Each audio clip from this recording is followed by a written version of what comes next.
Welcome to Destination Business Freedom, hosted by Pat Mancuso. Join us as we explore success strategies and hacks from leading entrepreneurs, helping you bridge the gap between financial success and personal freedom.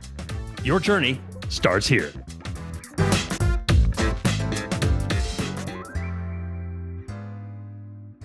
Hi, my name is Pat Mancuso, and welcome to Destination Business Freedom. We're very excited that you're here today. We're going to be talking about the entrepreneurial journey and my belief as to the things that business owners need to know that can help them get to that destination. So, Chad, welcome to the call today. Hey, thanks so much, Pat. Great to be here. Before we get started, I will let everybody know that this episode is brought to you by Mancuso Consulting Group, a go-to resource for entrepreneurs, CEOs, and business owners dedicated to personal and business growth. Their team of experts has coached, consulted, and trained over 15,000 entrepreneurs, C-suite leaders, and business owners in areas of sales, leadership, organizational development, and personal growth. Additionally, Pat Mancuso has successfully launched multiple multi-million-dollar business ventures, giving him a firsthand understanding of entrepreneurs' daily challenges.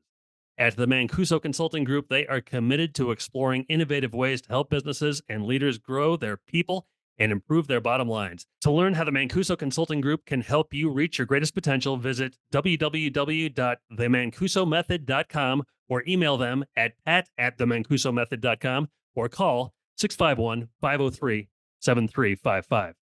Hey, Pat, thanks so much for having me today. How are you? Chad, I'm very excited about our conversation today. Absolutely. Hey, same here. So I know this is not your first time podcasting or being on a podcast. You've had one before. Tell me about that prior podcast that you've had and how this one looks and kind of how that transition took place. Well, Chad, as an entrepreneur, and my journey has been long and wide and far and highs and lows. We launched the Success Ascent podcast in 2020, right after COVID. And that was an amazing journey. We interviewed small to medium-sized business owners and even some massive business owners. And we were really getting into their journey of success as a business owner, as an entrepreneur, as a leader. And what I've discovered since then is, and it's the same group of individuals that we talk to and we talk about how we can help. But what I've discovered is that most small to medium-sized business owners get into their business because they either don't want to have a boss again, they don't want to have somebody telling them what to do, they want more financial freedom, or they want to build wealth so that at some point they can exit and enjoy that life that they really want to have. And what I've discovered, and I discovered this for me first, is that many times those decisions along the way that they're making are being made in a silo. And so when we thought about how could we spread this message, and we thought about the podcast and relaunching it, if you may, I decided I wanted to transition the name of it to really be in alignment with what we're doing today. So when we did that, Destination Business Freedom is all about how do we help that small to medium-sized business owner, that entrepreneur, no matter what stage of this journey they're at, to really get clarity on what it is they need to do in that journey to get to that, I call it the end address. Think about, Chad, if you were to jump in your car, and I'm in Minnesota today, and if let's say I was going to go to Florida, and I got in the car and I pulled up the GPS and I just didn't put an address in there. I may or may not get to Florida. I may get there in 12 days when it would normally take me a day and a half or 2 days. And yet most business owners, when they start a business, and let's use an example of let's say a landscape company, and you've got a guy or a gal who says, I want to start my own company.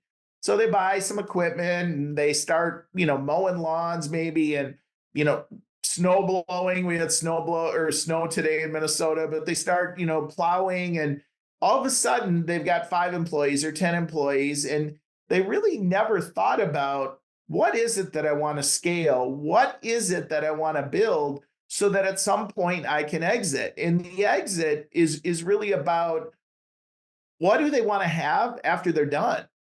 And so what I've discovered is there's huge gaps, and we call it the gap between their financial freedom, between their finances and their freedom. And so that's really was the premise of relaunching the podcast and retitling it, is to really give more clarity in education and specifically the tools and the resources and the people. I've learned so much in the last 4 years of this journey, where there is so much that I didn't know, and I had some great people around me. And so I created this question in this journey, and I'm sure we'll talk more about this, is what you don't know is costing you commas and zeros. And that really describes that gap between finances and freedom. And that was really the premise of the new podcast and the relaunch of the podcast and the new title.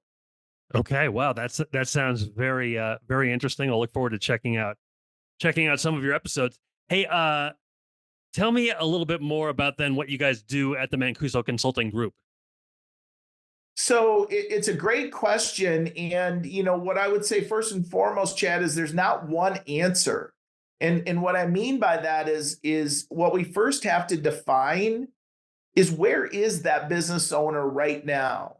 And, when you think about that, you have to think about a number of areas. So where is that business owner financially? Where is that business owner in terms of leadership? Where is that business owner in terms of marketing, in terms of sales? Where is that business owner in terms of balance or counterbalance? Where is that business owner in terms of tax or tax planning, estate planning, trust? There's so many things. And so what we do is we first identify where that business owner is at. Because if we can't define where they're at, we have no idea how we can help them get to that destination. Then what we do is, let's jump to the end, the destination. I don't know, and people may not know exactly when they're going to exit that business. But I'll tell you what they do know, or they need to know, is they need to know when they exit it, what's the life they want to live, in terms of, do they want to live on $100,000 a year, $50,000 a year, $200,000 a year? And how long are they going to plan on living? And people go, well, I can't determine how long I'm going to live. Well, you don't have to determine the exact number, but you do have to determine an approximate number. Because think about this. There were two stories recently that kind of validate this premise, the pain of this premise. So my wife has a stylist for her hair, and that stylist has been at a shop for a long period of time. And stylists typically move from shop to shop, owner to owner. And this particular stylist has been at the shop for probably 20 years. And my wife came home and shared with me that the stylist was leaving. And my first response was, leaving to go where and why? And ultimately what happened was, the business owner of 35 years, so picture she's owned this stylist shop for 35 years, was closing because she wasn't able to make a profit. Now, this particular individual was in their 60s. And think about that. They had to close the shop, which means they didn't sell it, which means they have no value exiting that shop, other than maybe they owned the real estate, but they didn't, because I know this particular shop. That person has worked their entire life, and yet is exiting without what they might have thought they were exiting with, which means now their rest of their life might look different. Well, no, and so that's a great example. Another quick one, and then I'd love to hear your question, is same week I was talking to another consultant friend of mine, and he mentioned a company. It was a $4 million construction company, had been in business for 20 years. Now think about this: $4 million top line revenue, and they had to close their doors because they weren't making enough money to stay open. And if you think about a $4 million top line company, construction company, they probably have a lot of equipment. They have a lot of, they probably have debt. And yet, did that business owner really achieve what they wanted to achieve? And the answer is likely no. And so for me, that pains me. It absolutely pains me because they didn't have the best, they didn't have, let me say it this way. It pains me because I know they had great intentions, but their intentions weren't executed based upon what their goals are. And it's likely their goals weren't real clear. And my goal, my personal goal, is to do everything I can to not let that happen to small to medium sized business owners that are open to the conversation. Do most people who come to you appear to be on the same track as the the hair salon owner, or is there a variation in terms of where they are? But, it's a great question, Chad, and businesses are all over the board. You have businesses that run multi-million dollars worth of revenue through their companies, and they don't have clean financials. They don't understand their margins. They don't understand when costs go up what they should do. One of the things sometimes that is shocking to me, in fact, I was having this conversation with one of our consulting clients just last week. They were looking at acquiring another business. And this is a true story. And this is the part of my business that I love. They're looking to acquire a new business. And because I'm their consultant and because I've got a massive background, I can look at things that maybe they would have to go to somebody else to look at. Well, in my case, I'm their consultant and I've got a certain level of experience and expertise because not only have I started businesses, I've sold businesses, I've helped other businesses scale. So it's not like I'm telling somebody to do something or sharing something with them that I haven't done before. So as this client brought me the financials for this business that they were looking at acquiring, we started drilling down to determine, was this a smart acquisition? Remember, and I just want to segue a little bit, the reason that this individual is looking at businesses to acquire is because we started talking to them about what does their exit look like. And because there's a number of ways to get to that end destination, including business acquisitions, that's where this conversation started. So I want to make that point. It's a subtle point, but it's important. If, let's say, my business is $1 million today and I want to go to 10 million because I want to exit at 30 million, there's a number of ways to get to that 10 million.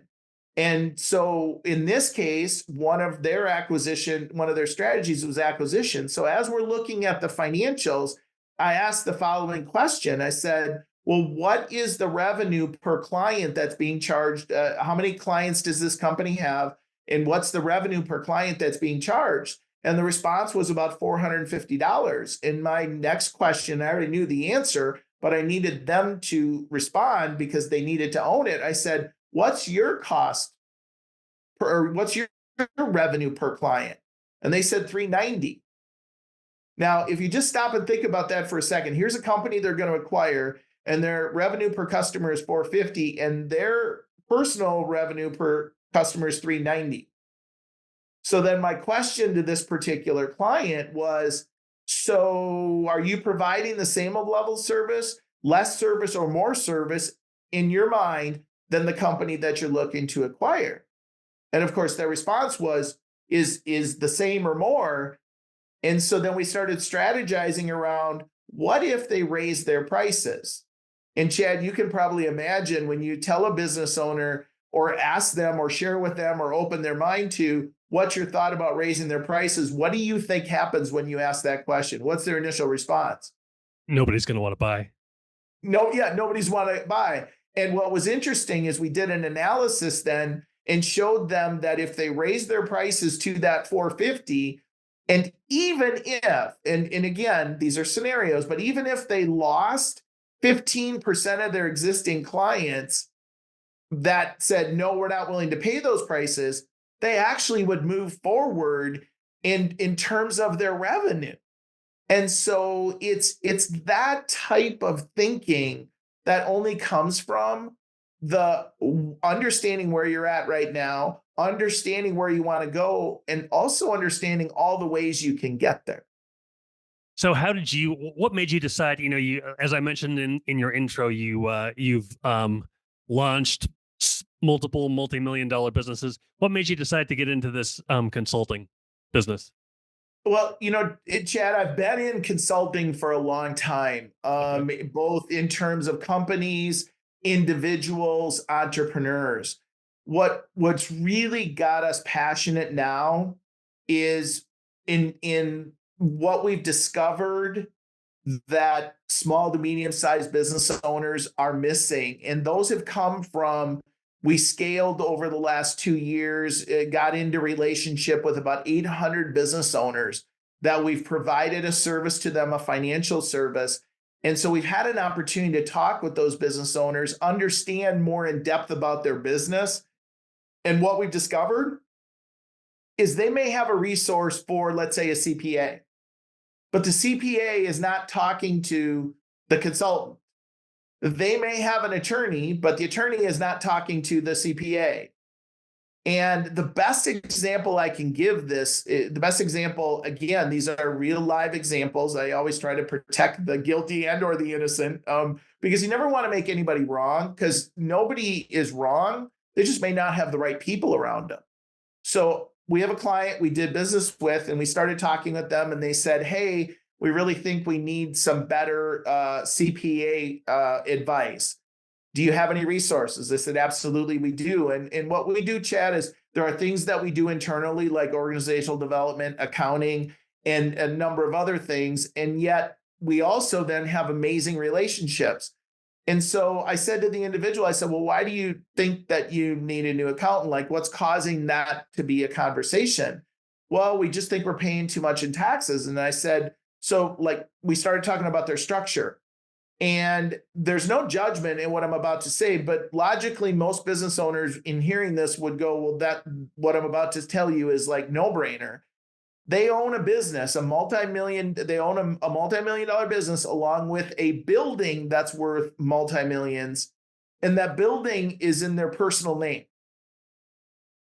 Now, Chad, in every scenario under the sun, that is not the right decision, because that building houses their business, which means they're personally liable. If something happens within that business to one of their people, they're potentially personally liable. That building should not be in their personal name in 98% of the cases. And in this case, it was in that 98%. And yet that thinking, that advice was twofold. First, there's tax advantages to way that real estate is addressed in terms of their business operations, in terms of them personally, but it's also a huge liability. So the CPA wasn't talking to the attorney, and because of that, there wasn't that cohesiveness of how do you actually protect those assets and protect you personally. Earlier today, I was on the call with two individuals we're going to be interviewing on the podcast in future sessions. And we're going through things because our business is scaling, both in terms of our consulting business, and we're in a business acquisition mode. So we've acquired some businesses recently.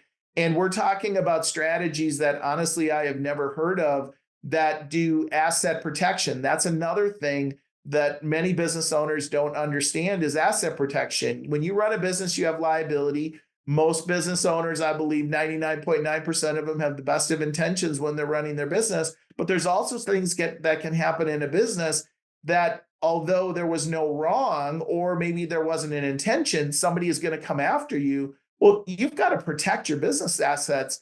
And if you're not protected, that opens you up to liability. So it's just these experiences, and I've been blessed to have a lot of opportunity, go through some amazing, successful businesses, but also experience some things that maybe I didn't have the right advice or the right people around me, and it goes back to what our vision is.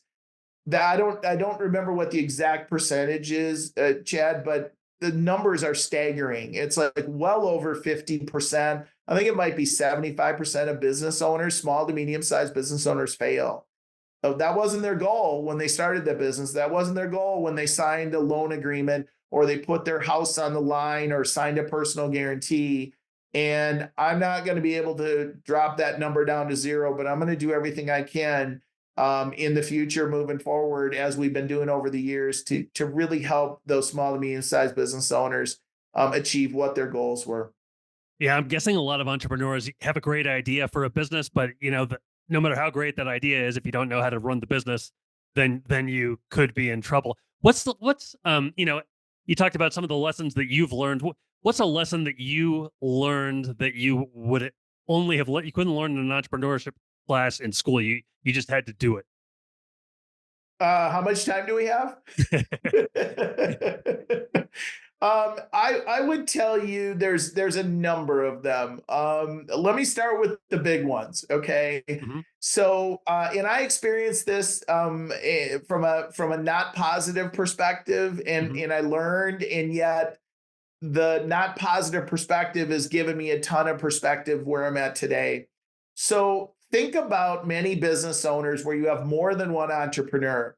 So, there's many stories of hugely successful companies and companies that get started around a campfire. And there's two, individuals, and they're there, and maybe they're having a cocktail and they come up with this great idea and they get into business together. Now, they may know each other and they may actually know each other from the industry, but they truly have not done due diligence on each other. And here's what I specifically mean, and I'll relate it to our company. I need to know who the individual is. I need that I'm getting into business with. I need to know behaviorally who they are. I need to know where their behavioral strengths are, not personality. There's a distinctive difference between personality and behavior. I need to understand what their track record is. I need to understand where they succeeded, where they failed, what their journey is, what did they learn. In other words, I need to look at it like as if I'm getting into a business relationship with my CEO, but they're an investor, which means there's a different level of getting into business. You have an ownership level because you're an investor in the company, and then you have a leadership level because you're performing tasks in a company each and every day. If there was one thing I could tell individuals, and there's two parts to this, if you're going to get into business with somebody in a business relationship where you're signing agreements, you're signing loans, you're responsible for cash calls, you absolutely need to do more due diligence, because you won't pay the price in the interim. In fact, I always say this to business owners: you won't pay the price when things are good. You'll pay the price when the things are challenging. And I can tell you from experience, we're consulting a company today that we met them. There were three partners. By the end of our 2-3 days with them, although it didn't get executed at that moment, shortly after that, because we couldn't execute it in the room, shortly after that, there were two owners. And the reason being is that third owner came together entrepreneurially in this journey, and there was no way that they should have had that individual as an entrepreneur in that journey. And they saw it, but again, they're in the middle of it. So the thing that I would say first and foremost is who you get into business with matters. And then the second thing, and it's again an extension of that, who you hire matters. And most people, in particularly in leadership roles, Chad, most people don't have a formal process that is based upon behavior, that's based upon producing candidates and taking the best candidate for the role or the opportunity. And it's not just hiring the best candidate, it's what happens after you hire them. It's what happens after that 90 days.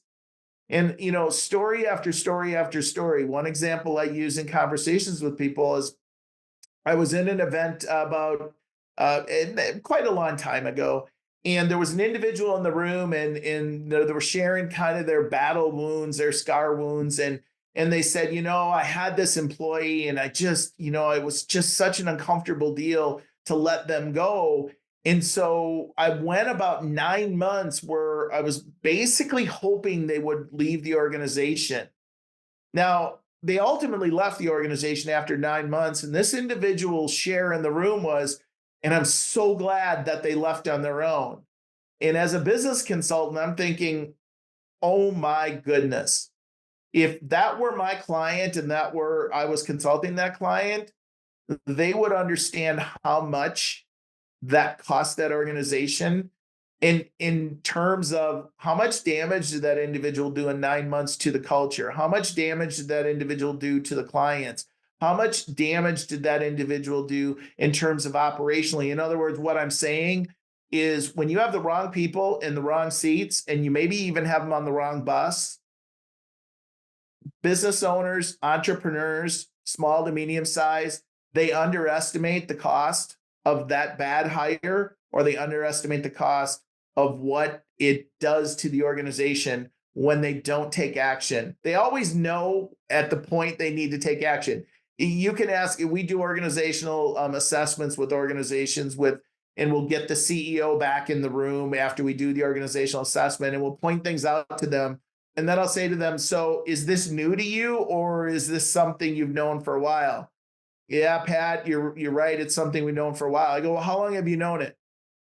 And they'll say 3 years. And I say, what do you think it's costing you per year? And they'll give me a number and I multiply it by 10 because they have no understanding of the true impact of what that cost of a bad hire or B, the cost of keeping somebody in the organization around that's not performing. Wow. Hey, let's get before we wrap things up. Let's get back into your kind of your motto about the zeros and the commas. Tell me that what that is again, and explain it to me a little bit and how it came about. So I have to give credit where credit is due. Where it came about is in the conversation of us. I'll use the rebranding of what we were and who we are, and I've got a very large network, and in over 40 years, that network is a lot in real estate. But the last 10 years, it's been outside of real estate a little bit, but still inside of real estate. And if you ask that network, what do I do? You might get 2 or 3 answers. And so when we really started focusing on this journey and where did we want to go, what did the end destination look like, who were ideal customers, we decided that we needed to get some expertise in this. In other words, we hired a marketing and branding company.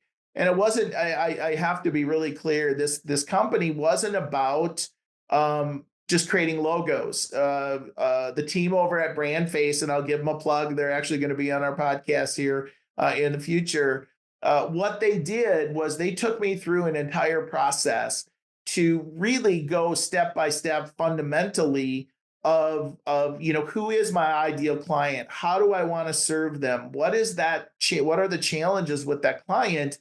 And we went through everything that now we have in terms of our marketing assets and in terms of who we are and the messaging we want to have. And that conversation that what you don't know is costing you commas and zeros, that came out of a conversation with that team. And they understood what I wanted to accomplish. They understood as business owners, what do business owners experience? And what it is, Chad, is this. It's that I'll give you an example. A lot of business owners don't know about a tax strategy that they could take advantage of that could put up to $15,000 back on their balance sheet, back on their bottom line every year.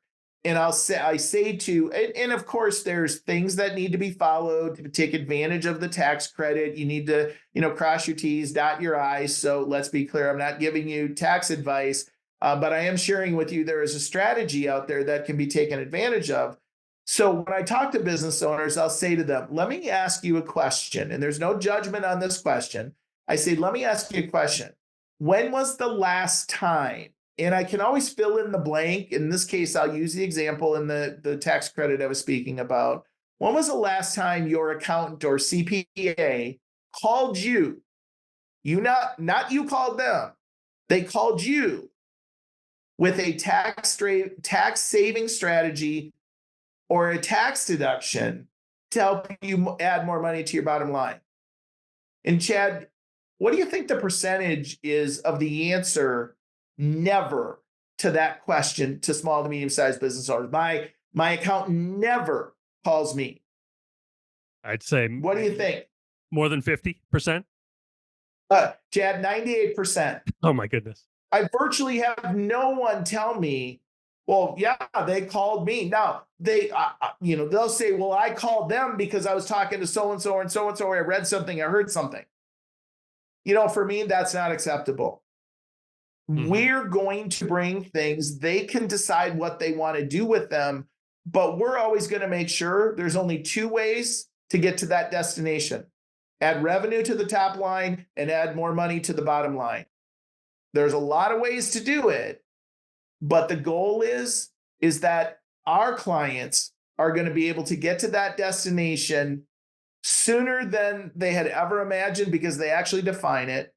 They're going to get there with more freedom, because when you ask most business owners, talk to me about the balance you have in your life, you'll hear things like, well, I work 80 hours a week.